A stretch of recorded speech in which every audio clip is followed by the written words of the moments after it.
नमो सिद्धाणं नमो आय्याणं नमो उज्जायाणं नमो लोई सव्वसाहुणम्।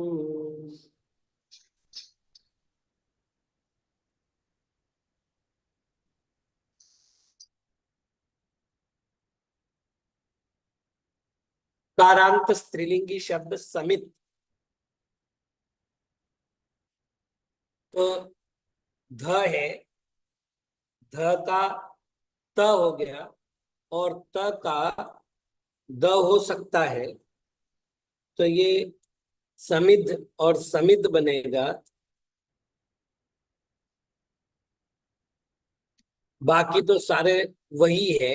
समिध समिधौ समिदः प्रथमा, समिधम समिधौ समिदः द्वितीया, समिधा समिद्भ्याम समिद्भिः तृतीया, समिद्भे समिद्भ्याम समिद्भ्यः चतुर्थी, समिधः समिद्भ्याम समिद्भ्यः पंचमी, समिधः समिधो समिधाम षष्ठी, समिधि समिधोः समित्सु सप्तमी। हे समित हे समित हे समिधौ हे समिधः संबोधन।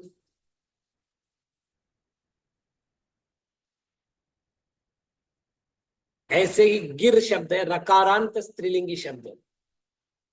गी ही गिरौ, गिरह प्रथमा, गिरम गिरौ, गिरह द्वितीया, गिरा गिरभ्याम गिरभि तृतीया, गिरे गिरभ्याम गिरभ्यः चतुर्थी, गिरह गिरभ्याम गिरभ्यः पंचमी, गिरह गिरोः गिराम षष्ठी, गिरि गिरोः गिरशु सप्तमी।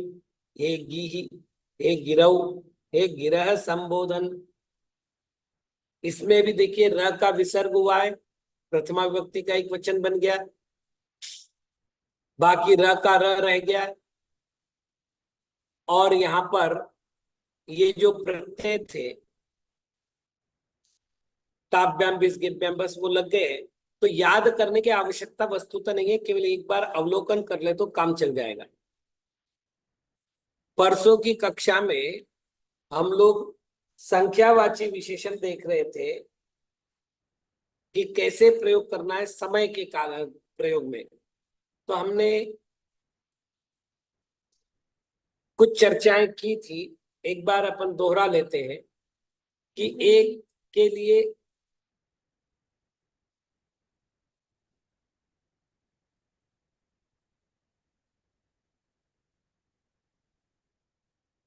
एक द्वि त्रि चतु पंच इस प्रकार से हमने कर लिया। और वादन जोड़ना है तो सब्वा के लिए हो गया सपाद एक वादनम, डेढ़ के लिए हो गया सार्ध एक वादनम, पौने दो के लिए हो गया पादोन द्विवादनम। तो ये हमने सामान्य तक की संख्या कही थी। अब हमको यदि ऐसी संख्याएं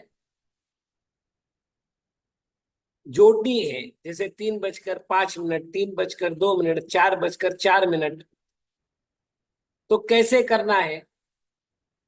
तो सामान्य रूप से अपन ले लेते हैं अभी 3:05।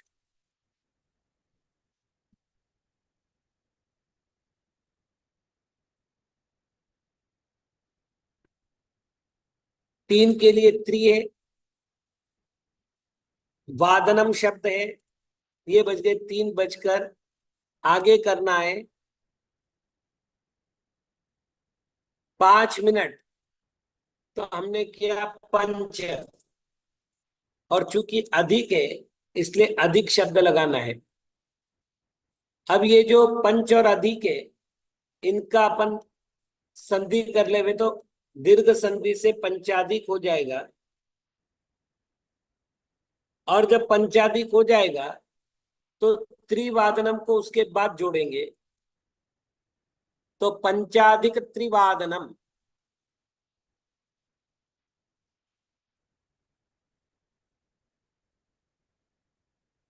मान लेते हैं कि 30 मिनट से ऊपर करना है, जैसे 3:55, तो त्रिवादनम तो लिख ही दिया। अब उसके बाद हमने कर दिया पंच उन।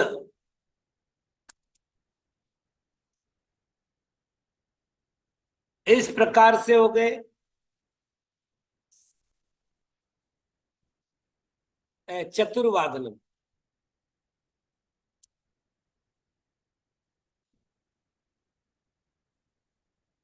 अब आप देख लीजिएगा,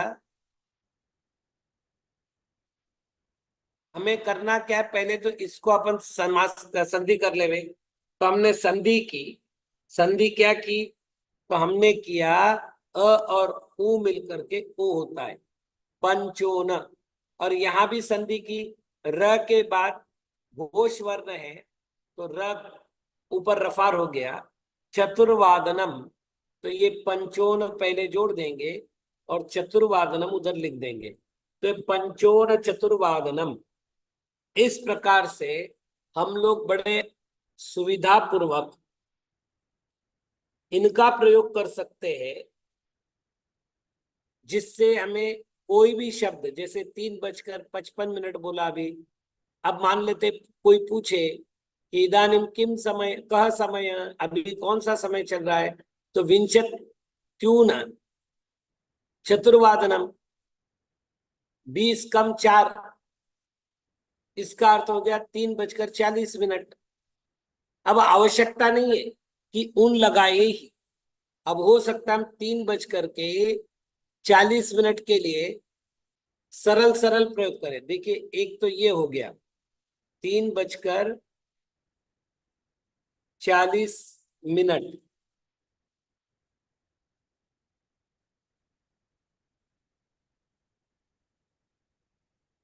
तो विंशति ऊन चतुर्वादनम, तो ये यण संधि हो जाएगी, विंशत्यून चतुर्वादनम बनेगा। और हम ये भी कर सकते हैं क्या, चत्वारिंशदधिक चतुर्वादनम त्रिवादनम, 3:40। तो दोनों ही प्रकार से हम इस विषय को लिख सकते हैं। तो ये संख्या लिखने की, खासतौर से समयवाची संख्या लिखने की ये पद्धति हुई। चलिए आगे बढ़ते, अपन लकारों के प्रकरण में आज लिट लकार का प्रकरण देखते हैं।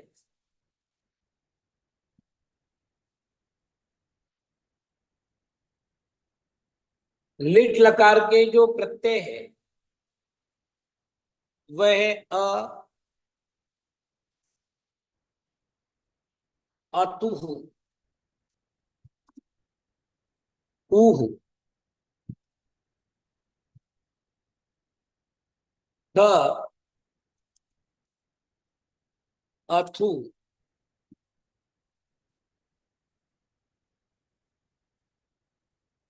अ, अ, व, म।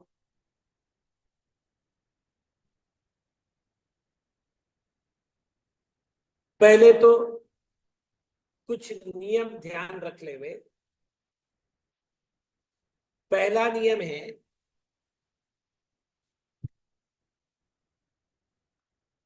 मध्यम पुरुष का एक वचन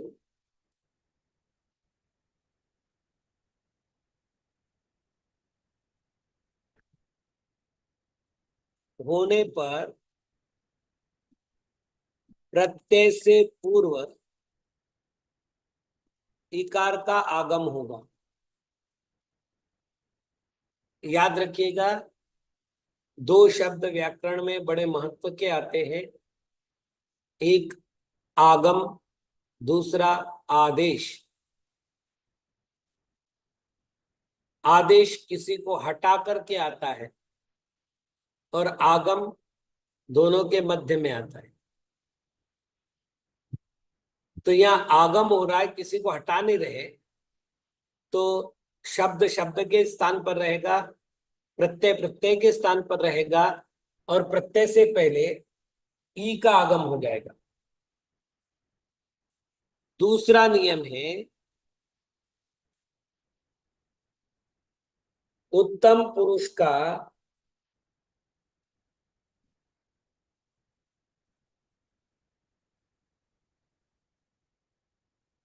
द्विवचन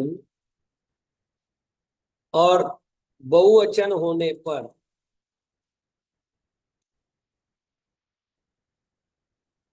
प्रत्यय से पूर्व इकार का आगम होगा। ये पहला नियम है। अब करते चले और एक एक नियम लगाते चले। इसकी प्रक्रिया थोड़ी सी भिन्न है, इसलिए ध्यान देना अनिवार्य है। जैसे अपन ने लिखा भू धातु है और प्रत्यय जोड़ना है, तो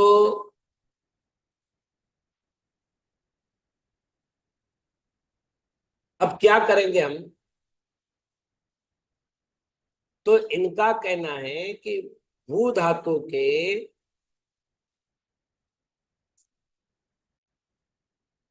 उक का आगम होगा।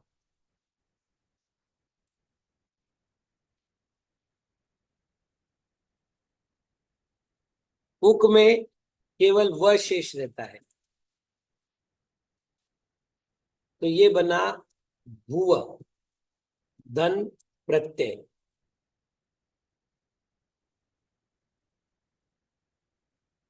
आगे धातु को द्वित्व करना है।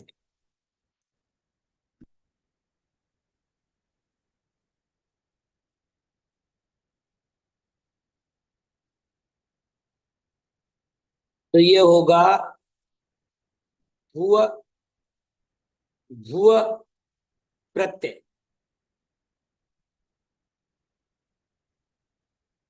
आगे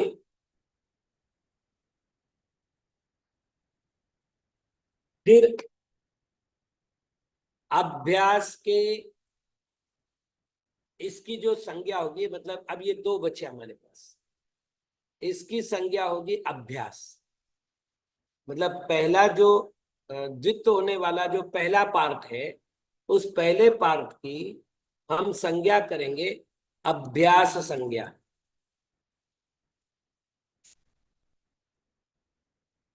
तो अभ्यास के वकार का लोप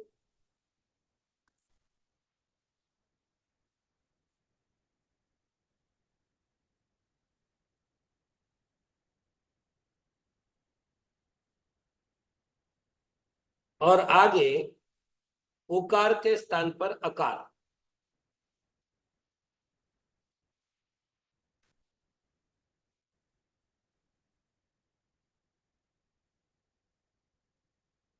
कठिन प्रक्रिया है, इसलिए थोड़ा सा ध्यान देना अनिवार्य है।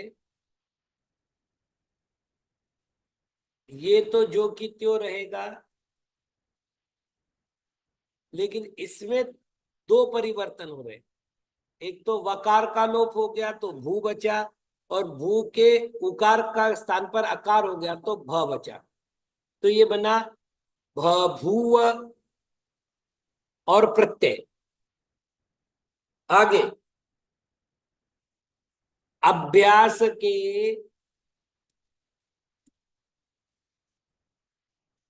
चतुर्थ वर्ण का तृतीय वर्ण हो जाएगा।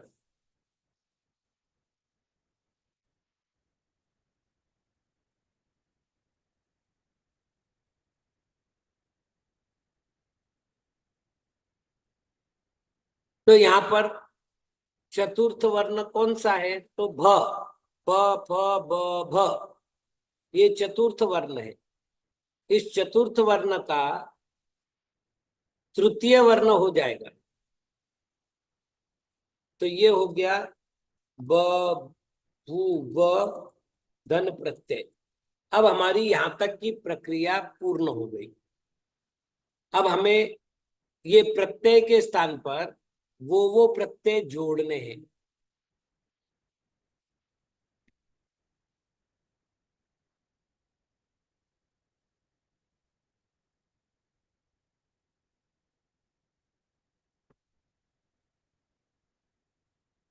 अब अपन जोड़ते चलते।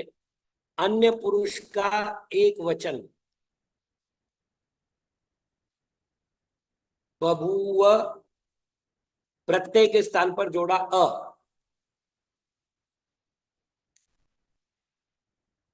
तो ये बना बभूव। ठीक है। इसके स्थान पर अतुहु जोड़ा,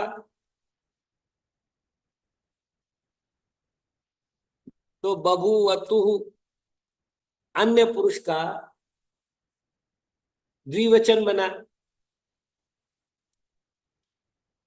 उहु जोड़ा, तो बभूवुहु अन्य पुरुष का बहुवचन बना।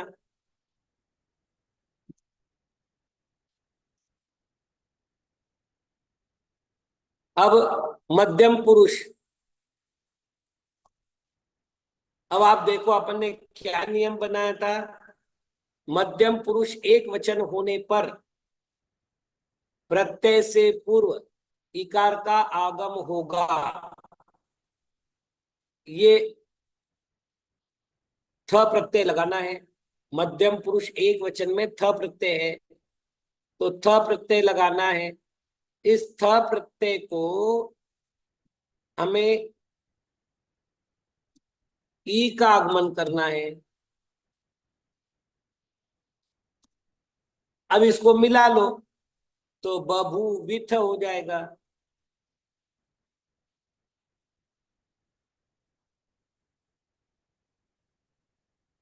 फिर है अथुहु प्रत्यय, मध्यम पुरुष द्विवचन का,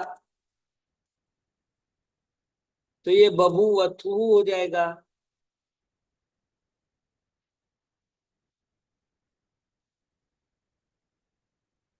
और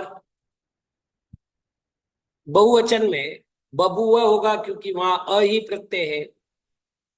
इसी प्रकार उत्तम पुरुष एक वचन में भी बभूव होगा क्योंकि वहां भी अप्रत्यय, अप्रत्यय तीन जगह आया है। अन्य पुरुष एक वचन, मध्यम पुरुष बहुवचन और उत्तम पुरुष एक वचन, तीन जगह प्रत्यय आया है। अब हमारे सामने फिर है व प्रत्यय, उत्तम पुरुष का द्विवचन का प्रत्यय। तो हमने नियम क्या बनाया था, उत्तम पुरुष का द्विवचन और उत्तम पुरुष का बहुवचन परे हो तो प्रत्यय से पूर्व इकार का आगम होता है। तो हमने यहां पर इकार का आगम किया।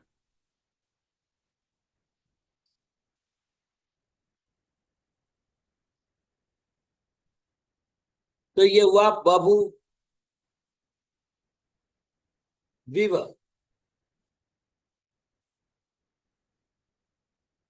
ऐसे ही अंतिम प्रत्यय म प्रत्यय,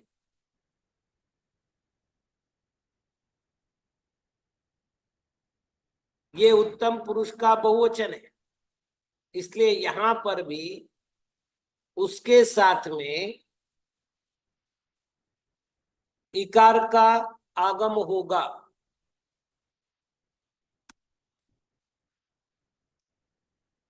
तो ये बनेगा बभुविम,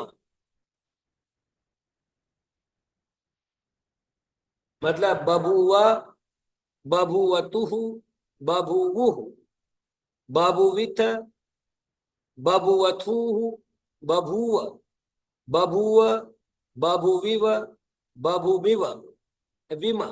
इस तरह से 9 रूप बने भू धातु के लिट लिकार में। इसमें क्या क्या ध्यान रखना है, पहले तो धातु को वुक का आगम होगा, तो वुक का आगम करने के कारण से वह आया है। फिर धातु का द्वित्व होगा, तो द्वित्व होने के कारण से भूव भूव हो गया, वकार का लोप उकार के स्थान पर अकार हो गया तो बभूव हुआ। अभ्यास के चौथे वर्ण का तृतीय वर्ण हो गया तो बभूव बना। और फिर हमने प्रत्यय जोड़े। प्रत्यय जोड़ने के समय में एक सावधानी हमने रखी और वो सावधानी है अन्य मध्यम पुरुष का एक वचन, उत्तम पुरुष का द्विवचन बहुवचन, इन तीनों के कार्य में हमने ई का आगमन किया है, बाकी केवल प्रत्यय जोड़ने का कार्य किया है। आज एक नई बात आपको बतानी है। सामान्य रूप से मैं पहले 3 वाक्य लिखता हूं। वह जाता है,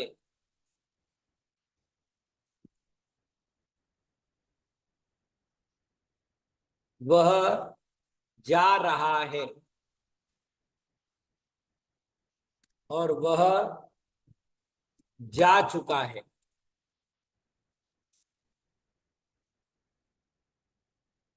आप लोग संस्कृत में पेपर भी दे रहे हैं। हाँ सुनंदा दीदी। महाराज जी, उत्तम पुरुषाचं लिहायचं राहिलं माझं. जा रहा है, वह जा चुका है, जा चुका है. ये लिख लो पहले ताकि मैं अगली प्रक्रिया समझाऊं। इथं बबुव अधिक अर बबुव का इसकी. हाँ.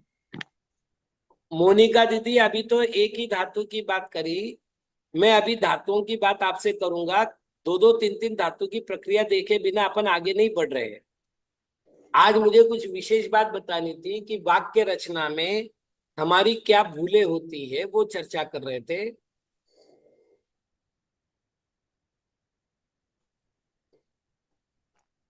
ठीक है,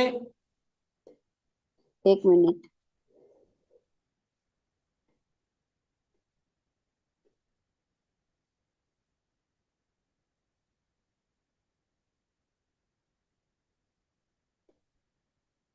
म ठीक हाँ ठीक है महाराज जी। अब आप समझ लो, आप लोग पेपर भी दे रहे, बड़ी सुन के प्रसन्नता हुई कि भाई समय सार पर और सागर धर्मामृत पर आप संस्कृत में पेपर लिख रहे हैं।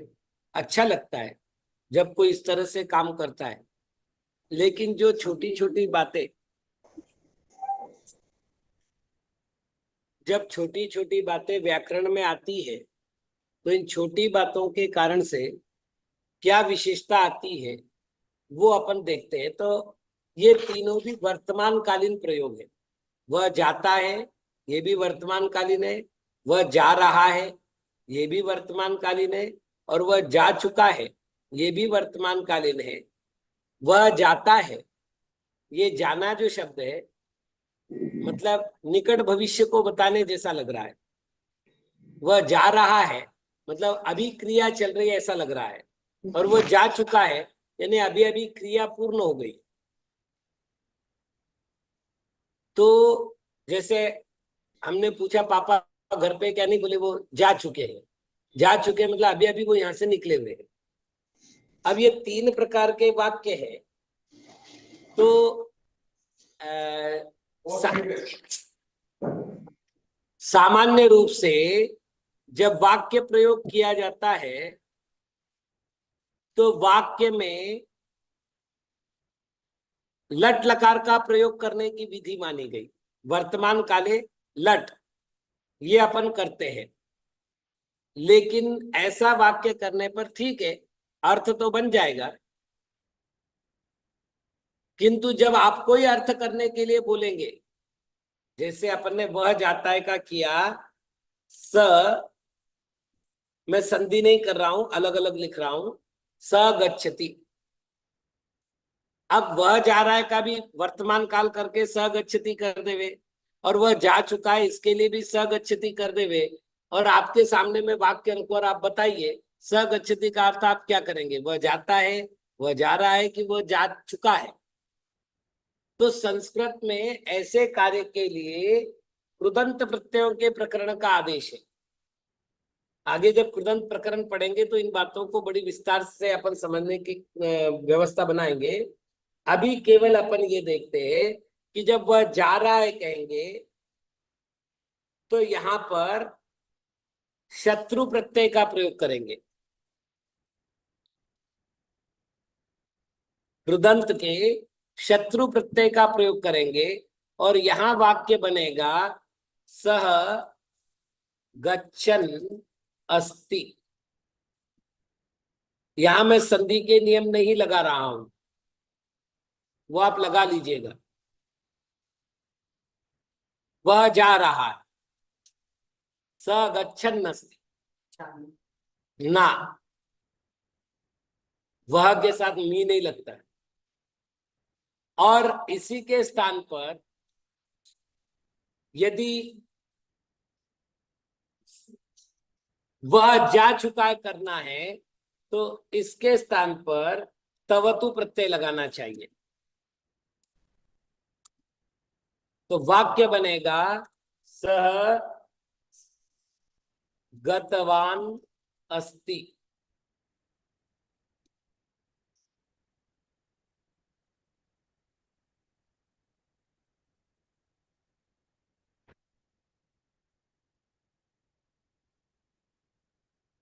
अब प्रश्न है, देखिएगा व्याकरण का कितना महत्व और कैसे वाक्य रचना की सुंदरता बनती है। अब वह जाता है, इसकी जगह मैं कह रहा हूं कि मुझे जाना है। अब ये भी तो वर्तमान काल है। जैसे कोई अभी बात करे तो बोले अभी बात मत करो, मुझे पढ़ना है। तो मुझे पढ़ना है, ये तो वर्तमान काल हुआ ना। अब मुझे जाना है, इसको यदि मैंने लिखा कि अहम गच्छामि, तो मैं जाता हूं तो ठीक हो जाएगा, मुझे जाना है तो ठीक नहीं होगा ना। तो मुझे जाना है, यदि इस वाक्य को बनाना है तो इसके लिए या तो तद्वत प्रत्यय का प्रयोग किया जाए या अनियर प्रत्यय का प्रयोग किया जाए।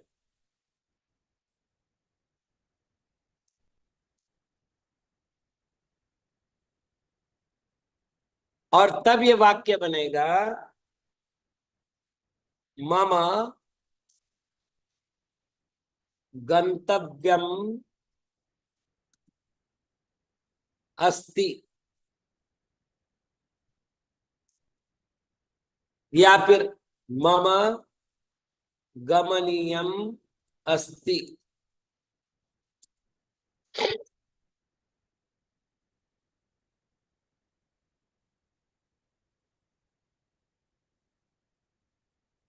तो व्याकरण रचना में अपन थोड़े थोड़े इस तरह के वाक्य भी प्रयोग करने का प्रयत्न करेंगे, क्योंकि अब संस्कृत काफी हो चुका है। जब तक वाक्य रचना नहीं आएगी तब तक ये सुंदरता नहीं आ सकती। तो हम किस प्रकार से वाक्यों की रचना कर सकते हैं, यही बोलने में है। कितनी सुंदरता से हम बोल सकते हैं एक दूसरे के साथ, उसका ही अभ्यास हो जाएगा। बाकी चर्चा समय मिलने पर। ओम नमः।